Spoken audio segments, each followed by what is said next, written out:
Alors, je vous le disais, une exposition exceptionnelle va ouvrir ses portes dès demain dans le cadre du Centre international d'art et de culture à Liège.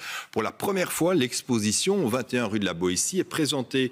Il s'agit du prolongement de la publication du livre d'Anne Sinclair consacré au grand-père d'Anne Sinclair, Paul Rosenberg, l'un des plus grands marchands d'art du siècle dernier. Il est aussi l'ami de Picasso, de Matisse, de Braque et de Fernand Léger. Anne Sinclair, bonsoir. Bonsoir. Alors, vous êtes avec nous en direct de Liège. Lorsque vous avez écrit ce livre, est-ce que vous pensiez réaliser une exposition qui, d'une certaine manière, allait concrétiser votre propos, vos écrits ? Pas du tout. Pour moi, c'est un cadeau formidable. C'est un prolongement extraordinaire de ce livre que m'offre la ville de Liège et du musée La Bovary. Parce que c'est un écrin extraordinaire pour rassembler dans un même lieu une exposition d'art et histoire. Anne Sinclair, vous et votre famille, vous avez mené un combat contre les nazis pour récupérer les œuvres volées. Est-ce qu'aujourd'hui, à votre avis... Moi, pas du tout. J'étais trop jeune.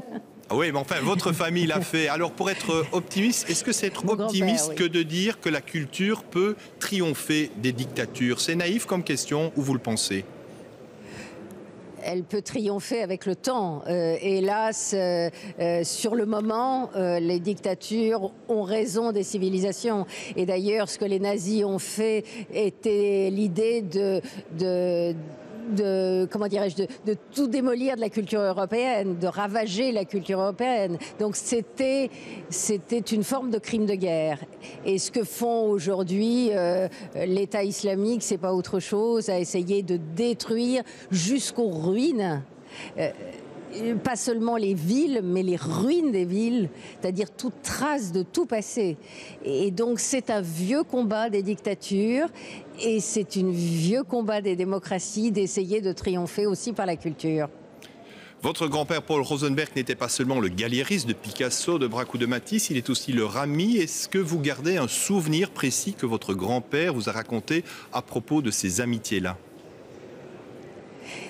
Oui, mais d'abord, j'ai eu le privilège, enfant, de connaître Picasso, parce que mon grand-père m'avait amené chez Picasso, et c'était un homme incroyable, avec ce regard que vous connaissez par cœur sur les photos, et qu'il avait exactement dans la vie. Alors moi, évidemment, en tant que petite fille, ça ne me disait rien. Mais c'est un souvenir qui reste extrêmement fort. Et il m'a raconté, et ma mère m'a raconté après, parce que j'avais que 11 ans quand mon grand-père est mort. Et donc, ils m'ont raconté vraiment comment il a, tout au long du début, de la première moitié du XXe siècle, comment il a réussi à s'attacher à la fois des artistes qui sont tous rassemblés ici, venus de tous les musées ou des collections privées du monde. Il y a 60 toiles extraordinaires réunies ici. Et comment à la fois il était leur marchand, leur impresario, leur accompagnateur et leur ami.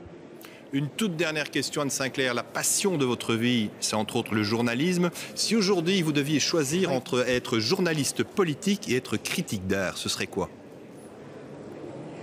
Oh, c'est quand même de rester journaliste, c'est ça mon vrai métier.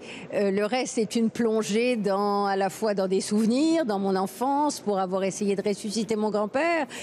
Et puis parce que j'ai baigné un peu là-dedans quand même toute mon enfance, j'ai été traînée dans les musées. Mais j'adore l'art, mais c'est pas ma spécialité. Je ne suis ni historienne d'art, ni critique d'art, et je reste journaliste comme vous. Merci Anne Sinclair et puis très bonne soirée à Liège aussi. Merci beaucoup. L'exposition se tient donc au Centre international d'art et de culture à Liège jusqu'au 29 janvier. Merci Anne Sinclair, bonne soirée.